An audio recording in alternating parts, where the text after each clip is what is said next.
읽을 하나님의 말씀은 두 군데지만 오늘 함께 찾기는 여호수아서 말씀을 찾도록 하겠습니다. 구약 성경 여호수아서 22장의 말씀. 여호수아서 22장 말씀. 먼저 10절에서 16절까지를 한 절씩 교독하도록 하겠습니다. 여호수아서 22장 10절에서 16절까지 한 절씩 교독합니다. 르우벤 자손과 갓 자손과 므낫세 반지파가 가나안 땅 요단 언덕가에 이르자 거기서 요단가에 제단을 쌓았는데 보기에 큰 제단이었더라.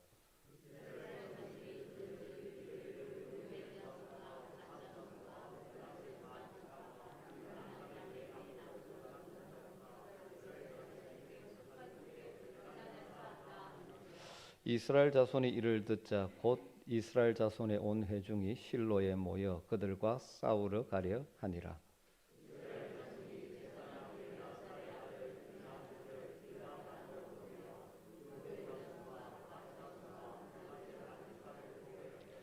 이스라엘 지파에서 한 지도자씩 10 지도자들을 그와 함께 하게 하니 그들은 각기 그들의 조상들의 가문의 수령으로서 이스라엘 중에서 천부장들이라.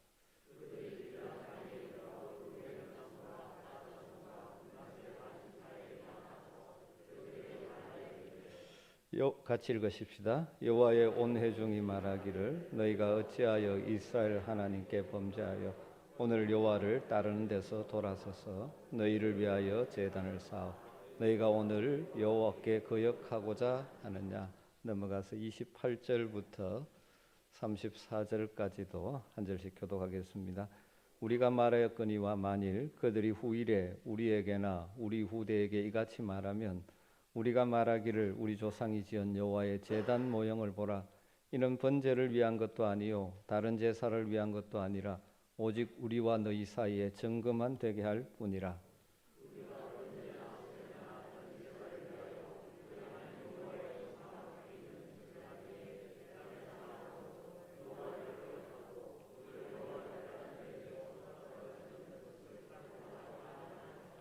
제사장 비느하스와 그와 함께한 회중의 지도자들 곧 이스라엘 천천의 수련 등이 르우벤 자손과 갓 자손과 므낫세 자손의 말을 듣고 좋게 여긴지라.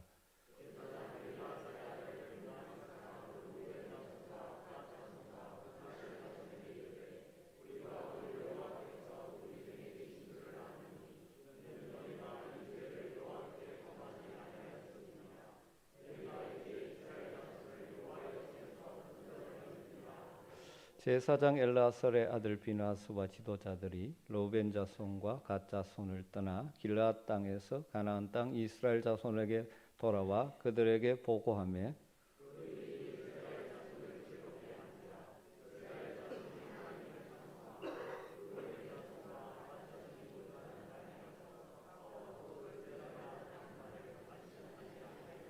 같이 읽습니다. 르우벤 자손과 갓 자손이 그 제단을 에시라 불렀으니 우리 사이에 이 제단은 여호와께서 하나님이 되시는 증거라 함이었더라. 아멘. 생명의 공동체를 세우는 40일 우리가 교회입니다. 이제 5주차에 접어들게 되었습니다. 우리 공동체 고백문 같이 한번 하고 말씀을 나누도록 하겠습니다. 우리는 세상으로부터 부름받은 하나님의 백성입니다. 또한 세상으로 보냄받은 그리스도의 제자입니다. 보냄받은 소명자로서 하나님을 기쁘게 찬양하는 성령 충만한 예배자가 되겠습니다. 진리를 배우고 수호하는 은혜에 빚진 훈련자가 되겠습니다. 땅끝까지 복음을 전파하는 전도자가 되겠습니다. 이웃의 아픔을 함께하는 치유자가 되겠습니다. 온 성도가 하나 되는 화해자가 되겠습니다. 사회적 책임을 다하는 소명자가 되겠습니다. 그리하여 주의 나라가 이 땅에 임하며 하나님을 영화롭게 하는 아멘 공동체가 되겠습니다. 아멘. 이 5주차에 함께 나눌 말씀의 중요한 주제는 화해자입니다. 그래서 오늘 제목은 갈등을 해결하는 화해자로 정했습니다. 우리는 하나님의 은혜로 하나님의 자녀들이 되었습니다. 그런데 우리가 어떻게 살아갈 때 세상 사람들은 우리를 하나님의 자녀라고 그렇게 인정할까요? 구제를 많이 하고 봉사하고 잘 섬기고 이런 것들도 참 중요합니다. 그런데 결정적으로 우리가 하나님의 자녀임을 드러내는 것이 무엇이겠습니까? 우리 주님은 산상수훈, 산상설교를 하시면서 팔복을 말씀하셨죠. 그런데 우리가 너무나 잘 아는 그 말씀이 거기에 있죠. 마태복음 5장 9절에 화평하게 하는 자는 복이 있나니 그들이 하나님의 아들이라 일컬음을 받을 것이며. 누가 하나님의 아들이라 일컬음을 받는다고 말씀합니까? 화평하게 하는 자. 우리가 화평하게 하는 자가 되을 때, 연약한 인생들이기 때문에 살아가면서 관계의 깨어짐과 관계의 갈등들을 겪을 수밖에 없지만 그때마다 갈등을 해결하는 화해자 역할을 감당할 때 사람들은 우리가 하나님의 자녀라는 사실을 인정하게 된다는 것입니다. 여러분, 우리가 하나님의 자녀이지 않습니까? 그렇다면 우리는 화평하게 하는 자가 되어야 합니다. 수많은 갈등이 일어나는 세상 속에서 갈등을 해결하는 화해자의 삶을 살아야 하는 것이죠. 반면 마귀는 갈등 유발의 전문가라고 할 수 있습니다. 에덴 동산에서 하나님과 아담 하와 사람 사이에 틈을 만든 것도 사탄이었죠. 아담과 하와 사이에 서로 책임을 전가하게 만듦으로 부부간의 틈을 만들고 가인과 아벨 형제간에 갈등하게 만든 것이 다 사탄의 역사죠. 신약에 오면 예를 들면 고린도 교회로 하여금 서로 나는 바울파, 아볼로파, 게바파 이렇게 나누어서 갈등하게 만든 것도 사탄의 역사죠. 그리고 심지어 이 시대 교회들 가운데도 안타깝게 서로 갈등하게 만들고 분열하게 만드는 것이죠. 그 뿌리는 다 사탄의 역사인 것입니다. 여러분, 우리는 하나님의 자녀이지 마귀의 종이 아닙니다. 그런데 안타깝게도 현실 속에서 하나님의 자녀답게 화평하게 하는 자가 아니라 마귀의 종이 되어서 갈등을 일으키는 자가 되는 어리석은 자들이 종종 교회 안에도 있는 것 같습니다. 이 시간 우리 주님이 우리에게 간절하게 말씀하고 싶은 것 중에 하나가 바로 이것이라고 생각합니다. 너희는 마귀의 아바타나 마귀의 종이 아니다. 하나님의 사람이 되고 하나님의 자녀답게 화평하게 하는 자, 수많은 갈등을 화해하는 화해자의 삶을 살아가라고 우리에게 요청하시는 것 같습니다. 오늘 우리가 함께 읽은 말씀은 여호수아서의 말씀인데, 이스라엘 민족이 함께 합심해서 가나안 땅을 정복한 이후에 안타깝게도 동족끼리 전쟁을 할 뻔한 사건에 대한 기록입니다.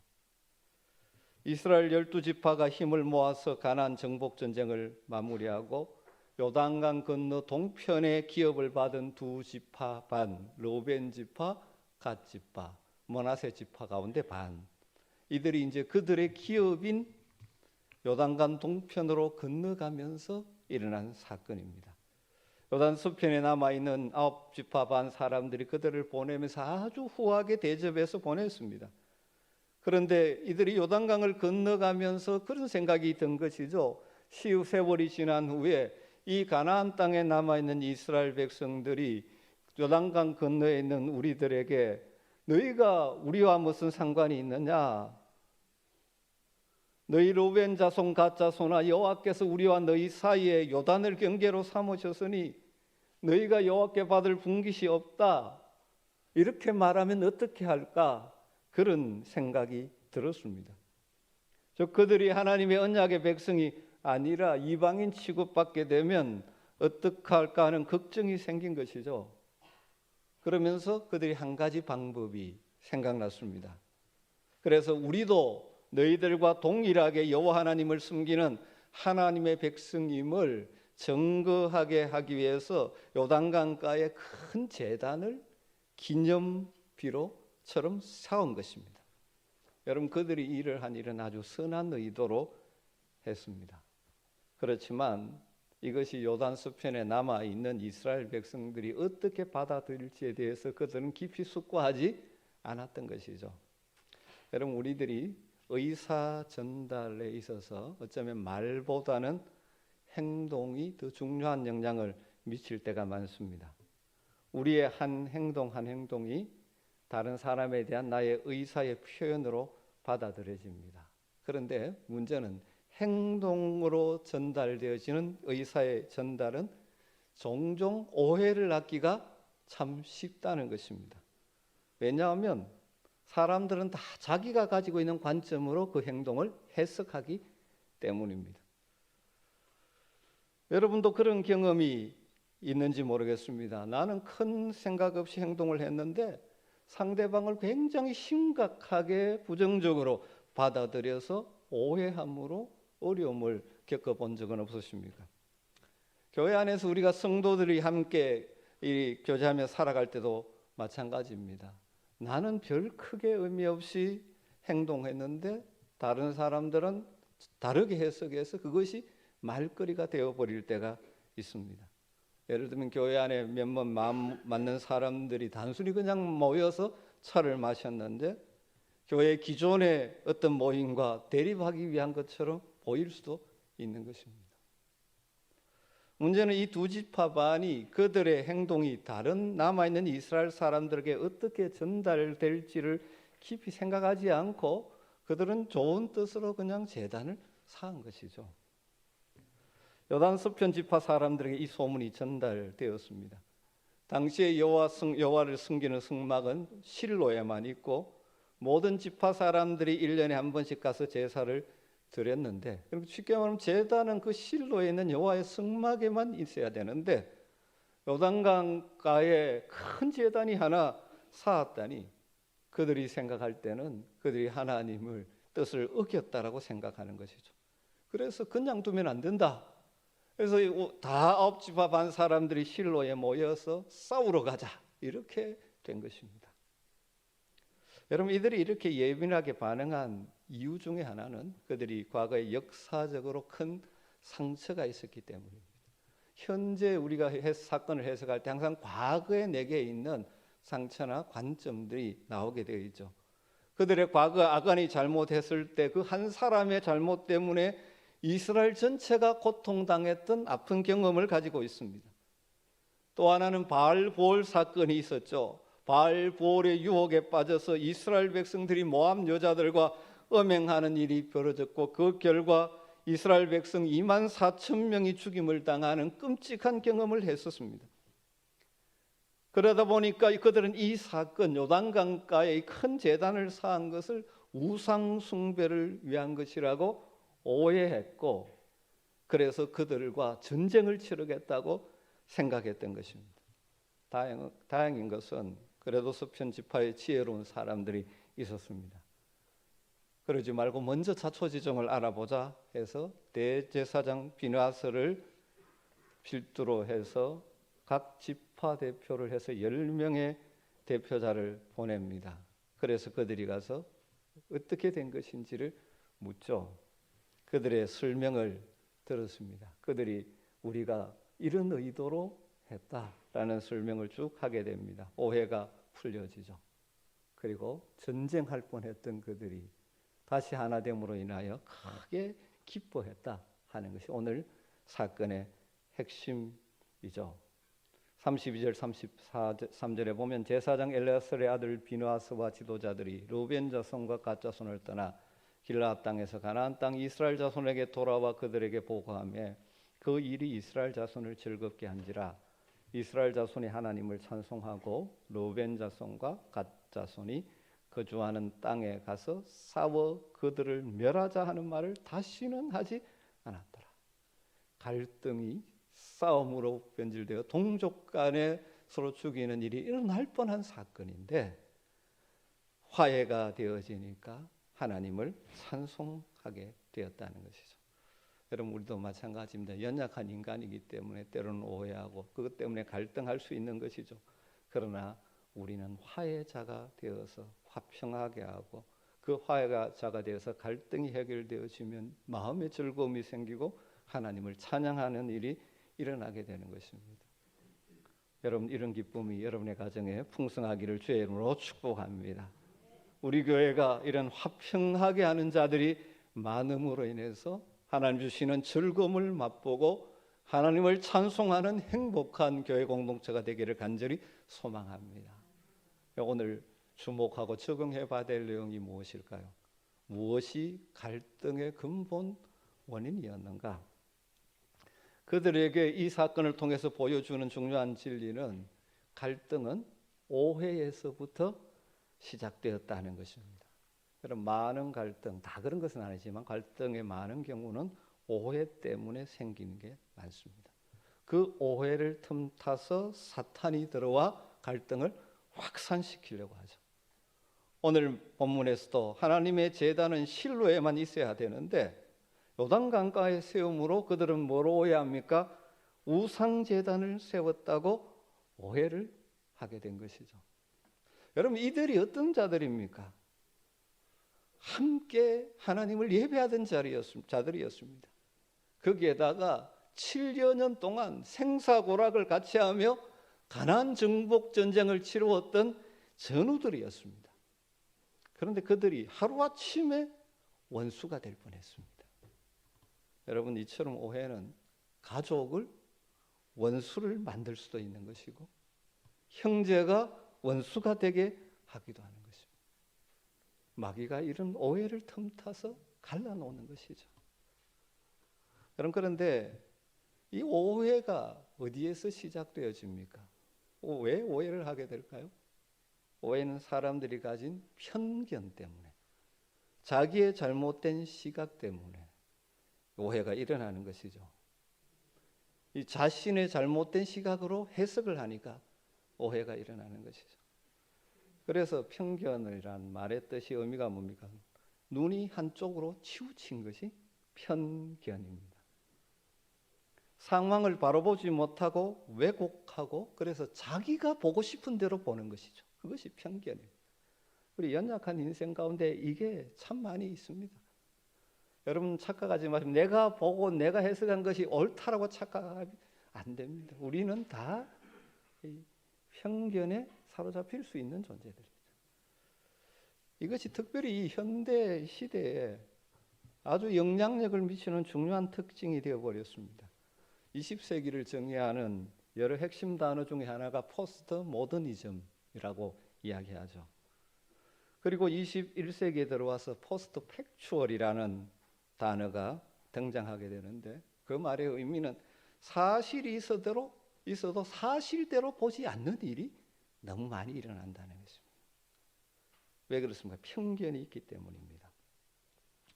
그래서 오해한 사람들에게 사실대로 말해줘도 잘 고쳐지지 않는 경우가 참 많습니다. 이 경우는 해결됐지만 그것이 아니라고 설명해도 잘 받아들이지 않는 경우가 참 많습니다. 왜냐하면 자기가 본 것이 맞다라는 아주 강력한 생각 때문입니다. 그래서 교육 철학자인 프레드릭 마이어라는 분은 편견이 21세기의 인류의 재앙이라고 표현하고 있습니다. 여러분, 수많은 싸움들을 보면 거기에는 편견에 따른 오해가 있는 것이죠. 여러분, 우리가 지금 살고 있는 이 사회가 지금 왜 이렇게 갈등합니까? 그 이 중에 하나가 바로 무엇입니까? 자기 관점으로만 보는 거다. 쉽게 말하면 편견으로 보는 거예요. 자기가 보고 싶은 것만 보는 것입니다. 자기가 가진 진영 논리로만 보는 것입니다. 그러다 보니까 갈등과 분열과 상처 입은 자들이 많은 세상이 지금 되어져 가고 있습니다. 여러분, 그렇기 때문에 화해자의 사명을 받은 우리 그리스도인들은 정말 기도하면서 편견에 빠지지 않기 위해서 힘써야 합니다. 내가 좋아하는 쪽에 그 유튜브만 계속 보고 있지 마십시오. 오해로 잘못된 선택이나 행동을 하지 않도록 분별력을 가질 수 있도록 우리는 늘 기도해야 됩니다. 우리 사회를 지금 갉아먹고 있는 것이 바로 편견에 의한 오해, 그것으로 인한 갈등이지 않습니까? 안타깝게도 심지어 하나님 백성 공동체 교회 안에도 그런 일들이 일어날 수가 있는 것입니다. 그럼 편견이 커지면 다르게 말하면 우리의 시각이 좁아지게 되어 있습니다. 편견에서 비롯된 이런 오해가 거기서 끝나면 좋은데 문제는 자꾸만 증폭되어집니다. 우리 사회가 이처럼 갈등이 많은 사회가 되어 많은 사람들이 고통받게 하는 이유가 무엇입니까? 사실을 그 자체로 보지 못한 왜곡이 일어나고 이 왜곡이 증폭되기 때문입니다.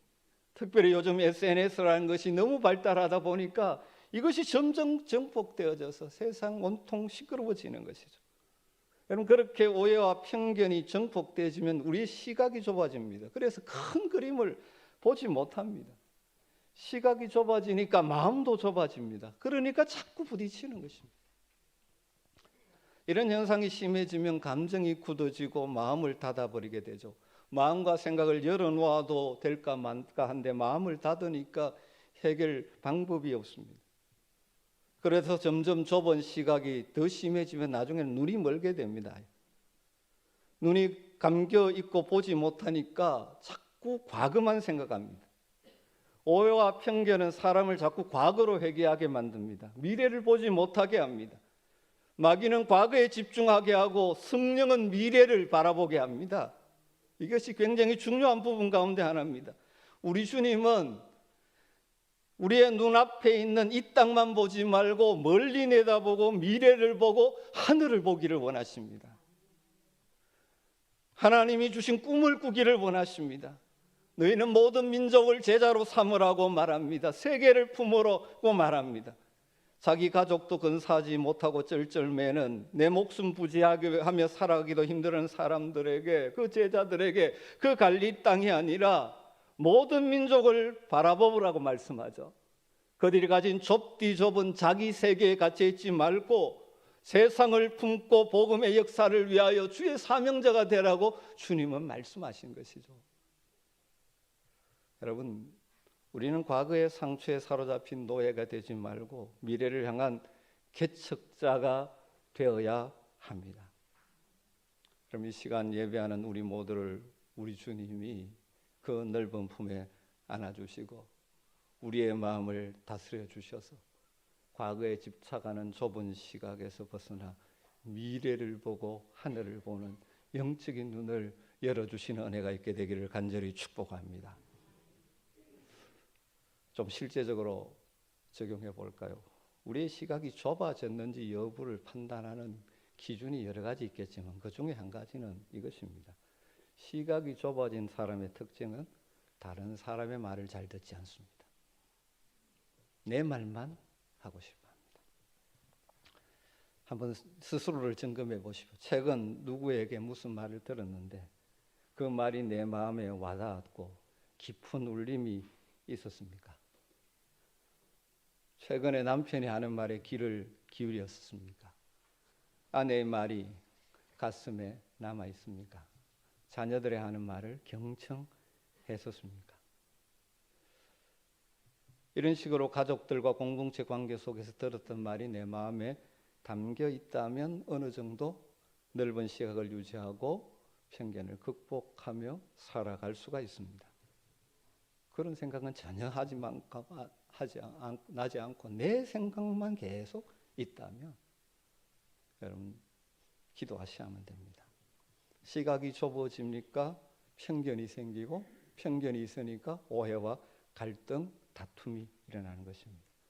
특별히 그런 상황에 있을 때 중요한 결정을 해버리면 그 결정은 최악의 결정이 되고 말 것입니다.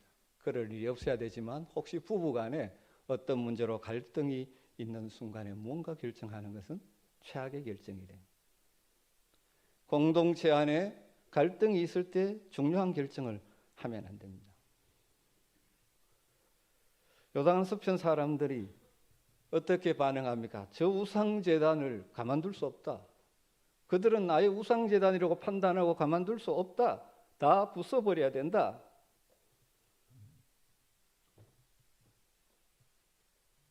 그러면서 싸우겠다고 큰 소리를 칩니다. 그 이야기를 상상해 보십시오. 요단 동편 사람이 들으면 어떻게 생각할까요? 우리가 어떤 관계였는데 7년 동안 같이 생사고락을 하며 싸웠는데 우리를 오해해서 이렇게 대할 수 있나? 그렇다면 나도 한번 싸워보지. 이렇게 했다면 어떻게 될까요? 민족 간에 큰 갈등과 상처가 남았을 것입니다. 세상에 보면 이 갈등이 있으면 종종 강경파들이 득세합니다. 여러분, 우리 믿음의 공동체에서는 결코 그렇게 반응해서는 안 됩니다. 오해나 좁아진 시각으로 갈등을 일으키는 어리석은 자가 되지 말아야 됩니다. 소문을 소문대로 묻지 말고, 소문은 정확하지 않습니다. 많은 사람들이 소문 때문에 얼마나 싸우는지 모릅니다. 그리고 넓은 시각으로 가급적이면 서로의 의도를 좋게 해석하기 위해서 힘써야 합니다.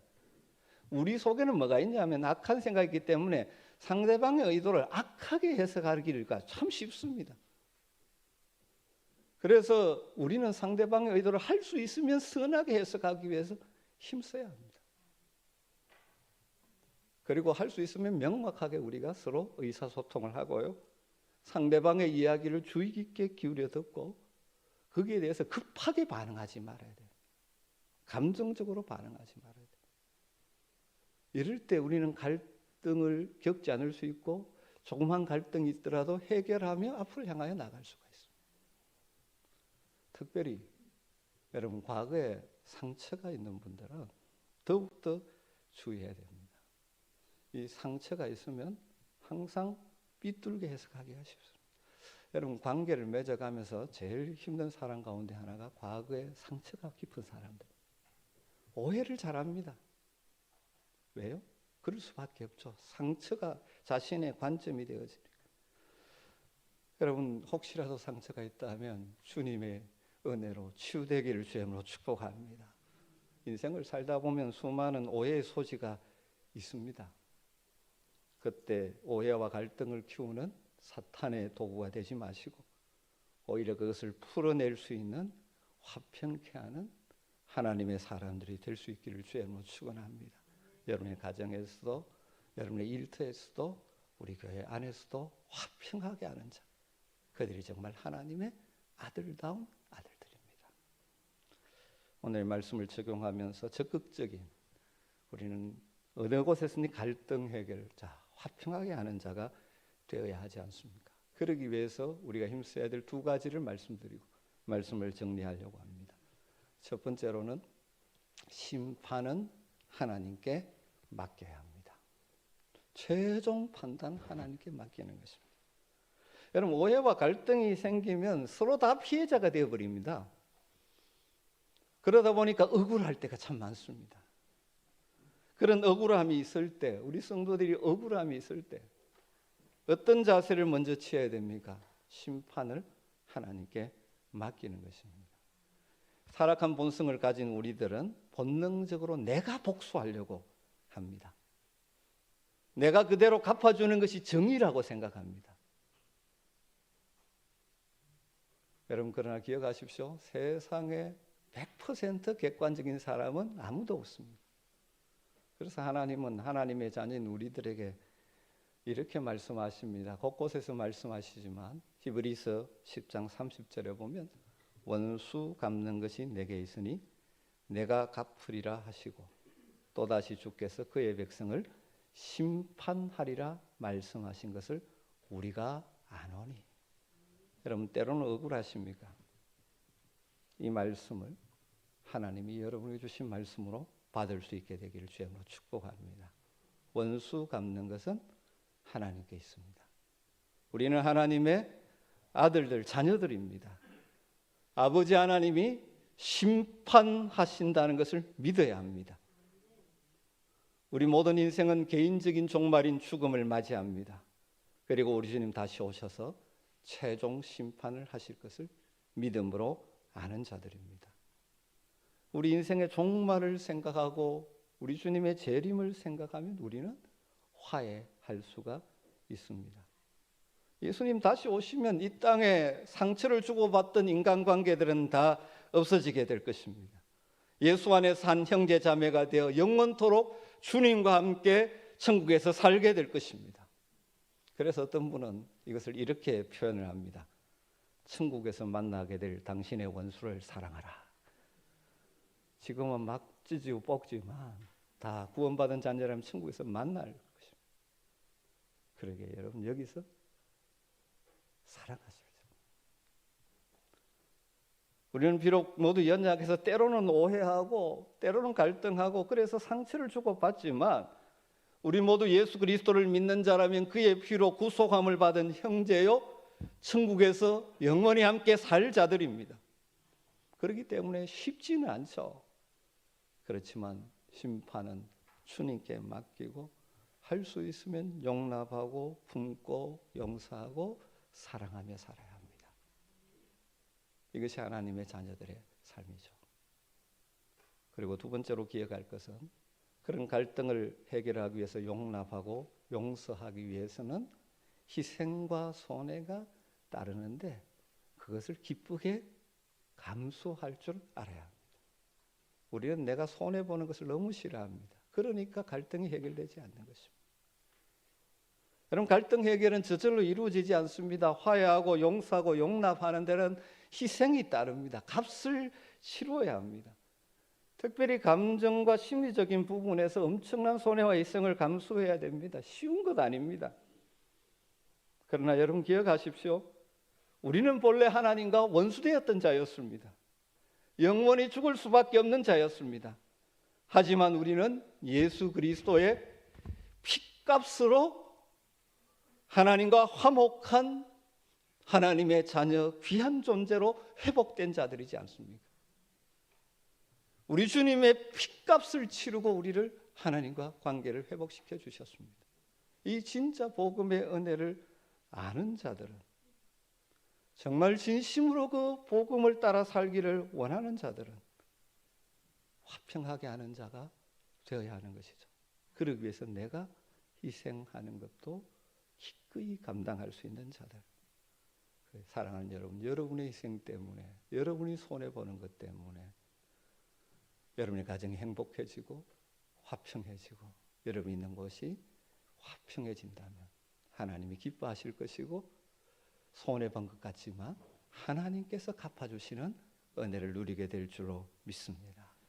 결론적으로 구체적인 적용으로 마치겠습니다. 여러분 개인적으로 오늘 예배를 마치고 나가면서 과거의 상처로 인해 혹은 관계 속에 지금 껄끄럽거나 막힘이 있거나 있는 그런 사람들이 오늘 혹시 생각나신다면 여러분이 먼저 전화를 하시든지 문자를 보내시든지 만나실 수 있게 되기를 부탁을 드립니다. 먼저 화해의 손을 내미십시오. 그렇게 한다고 해결되지 않을 수도 있지만 그러나 우리의 할 일은 먼저 손을 내미는 것입니다. 여러분 우리 기독교의 용서는 세상의 용서와 다릅니다. 종종 착각하는 경우가 있는데 세상의 용서는 가해자가 찾아와서 용서를 구해야 용서해 주는 것입니다. 그러나 우리 기독교의 용서는 은혜를 깨달은 자들이 먼저 용서하는 것입니다. 그래서 쉽지 않습니다. 하나님 우리가 죄인 되었을 때 그 아들을 보내셔서 우리를 살리셨습니다. 쉽지 않지만 이것이 하나님 원하시는 복된 길입니다. 우리 아멘교회가 함께 여러 사람이 모였지만 때로 의견 차이도 있고 또 서로에게 오해도 발생할 수 있고 이 크고 작은 갈등들이 일어날 수 있지만 여러분들이 화평하게 하는 자들이 되어서 곳곳에 있음으로 인하여 정말 화목하고 화평하고 하나님 주시는 기쁨이 넘치는 교회가 되기를 소망합니다. 여러분이 기도하시고 여러분의 자리에서 할 일들을 적극적으로 실천할 수 있게 되기를 주님으로 축복합니다. 특별히 그리고 여러분 이 시대 우리 이 나라가 갈등으로 너무 찢어져 있지 않습니까? 이 나라의 민족의 회복을 위하여 간절히 기도하는 성도들이 되시기를 주의 이름으로 부탁을 드립니다. 기도하겠습니다. 하나님, 우리를 하나님과 원수된 자리에서 하나님과 화목한 하나님의 자녀로 만들어 주심을 감사합니다. 주님의 십자가의 은혜로 우리에게 이 놀라운 은혜가 주어졌기에 우리가 하나님의 아들들로서 자녀로서 하나님 보내신 곳에서 화평하게 하는 화해자로 살게 하여 주시옵소서. 그렇게 할 수 있는 믿음과 용기와 지혜를 허락하여 주시옵소서. 그래서 우리 아멘교회 속한 모든 가정들이 화평한 가정 되게 하여 주시옵소서. 우리 교회가 화평한 교회가 되게 하여 주시옵소서. 우리 성도들이 가는 곳곳에 화평케 하는 역사가 있게 하여 주시옵소서. 예수님의 이름으로 기도드리옵나이다. 아멘.